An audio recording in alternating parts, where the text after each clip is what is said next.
என்னை காப்பாற்று என்று கூற விரும்பிய பக்தன் புவனேஸ்வரி புவனேஸ்வரி என்று கூறிய உடனேயே அன்னை அகிலாண்ட கோடி பிரம்மாண்ட நாயகியாக இருக்கக்கூடிய புவனேஸ்வரி தாய் தன்னுடைய பக்தனுக்கு உடனடியாக அருளை கூற வருகின்றார், அருள் புரிய வருகின்றார்.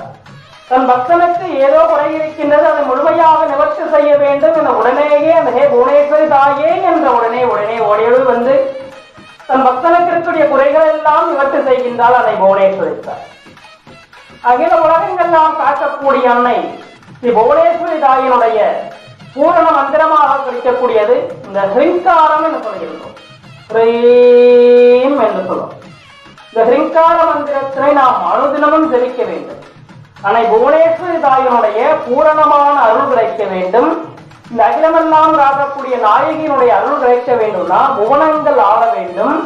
பூரணமான அனைவருக்கும் திருமண பாக்கியம் கிடைக்கணும், மாங்கல்ய பாக்கியம் கிடைக்கணும், பூரணமாக தனக்கு குழந்தை பாக்கியம் வேணுங்கிறவன் அன்னை புவனேஸ்வரி தாயினுடைய திருப்பழு பொற்பாதங்களை இறுக பற்றிக் கொள்ளுங்கள் சொல்கின்றோம்.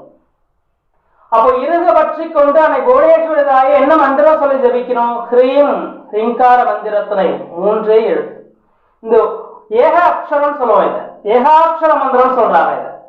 இந்த ஏகாட்சர மந்திரத்தினை பூரணமாக ஹ்ரீம் ஹிங்கார மந்திரத்தினை பூரணமாக மனதிலே ஜபித்து அன்னை அகிலாண்ட கோடி பிரம்மாண்ட நாயகியாக இருக்கக்கூடிய இந்த புவனேஸ்வரி தாயினுடைய அம்பிகையினுடைய பூரணமான அருளை பெற நிச்சயமாக அன்னை அருள் புரிகின்றார்.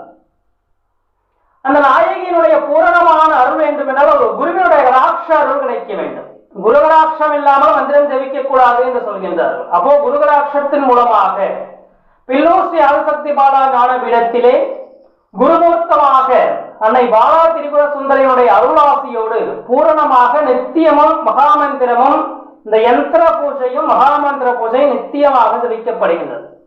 இப்படி ஜெபிக்கப்படுகின்ற இந்த மகாநித்திய பூஜையிலே அனைவரும் பூரணமாக கலந்து கொள்ள வேண்டும் என்று வேண்டி நிற்கிறோம். அப்படி கலந்து கொள்ள முடியாதவர்கள் கீழ்கண்ட எண்ணிற்கு தன்னுடைய கோரிக்கைகளை அனுப்பி தங்களுக்கு தேவையான இந்த இந்திர பூஜையும் தன்னுடைய கோரிக்கைகளை சொன்னாங்க பூரணமாக தங்களுக்கு ஜெபித்து பூரணமான நலன்களை பெற்றுத் தருகின்றோம்.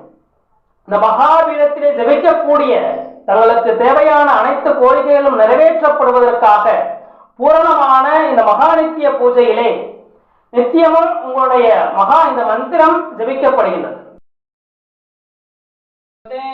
அம்பிகே தேவி கலைவாணி சிவகாம சுந்தரி ஓம் காத்யாயனியை மகாமாகே சர்வமங்கலீஸ்வரியை சதாசிவாம்பிகா பரமேஸ்வரியை ஓம் ஆதித்யநாய ஜெகன்மாதா புவனேஸ்வரி தேவியானவள் அனுதினமும் நிகழ்த்தக்கூடிய அன்னை ஜெகன்மாதா புவனேஸ்வரி தேவியானவள் இச்சா கிரியை ஞானம் என்று சொல்லக்கூடிய மூவித சக்திகளுக்கு நாயகியாக இருக்கின்றார். இச்சை கிரியை ஞானம் சொல்லுவோம். அப்ப இச்சா கிரியை ஞானம் சொல்லக்கூடிய இந்த மூவித சக்திகளுக்கு நாயகியா இருக்கக்கூடிய அம்பிகையை வழிபடணும்.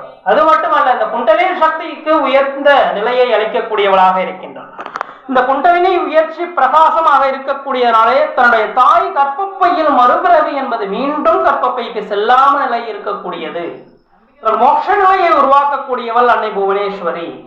இந்த நிலையெல்லாம் உருவாக்கின்ற குண்டலினி யோகத்தினாலே தாயினுடைய கர்ப்பப்பையிலே மீண்டும் பிறவி எடுக்காமல் மீண்டும் செல்லாமக்கூடிய அந்த ஞான மோட்சத்தினை அருளக்கூடியவள் புவனேஸ்வரி தாய். அனைவரும் நாம் ஜெபிக்க வேண்டும். அனைவரும் நான் சிந்தித்து பூரணமான அன்னை புவனேஸ்வரி தாயை வணங்கி நின்று இரு பொற்பாத திரு கமல பாதங்களை திருக பற்றி கொண்டு நாம் அனைவரும் பூரண நலன்களை அன்னை புவனேஸ்வரி தாயினம் வேண்டி நிற்கின்றோம்.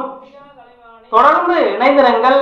பில்லூர் ஸ்ரீ ஆதிசக்தி பாலா ஞான பீடத்தில் அனைவருக்கும் நலன் பெற வேண்டும் என்பதற்காக இந்த மகாதிவ்ய பூஜை நிறுத்தப்படுகின்றது. பில்லூர் ஸ்ரீ ஆதிசக்தி பாலா ஞான பீடமானது கும்பகோணத்திலிருந்து திருநள்ளாறு செல்லக்கூடிய சாலைகளுக்கு இடையிலும் திருவாரூரிலிருந்து சிதம்பரம் செல்லக்கூடிய சாலைகளுக்கு இடையில் பில்லூர் என்ற அழகிய கிராமத்திலே அழகிய சோலையிலே அமைந்துள்ளது. அனைவரும் தரிசிக்கக்கூடிய மகா சிறந்த ஞான பீடம். நன்றி, வணக்கம்.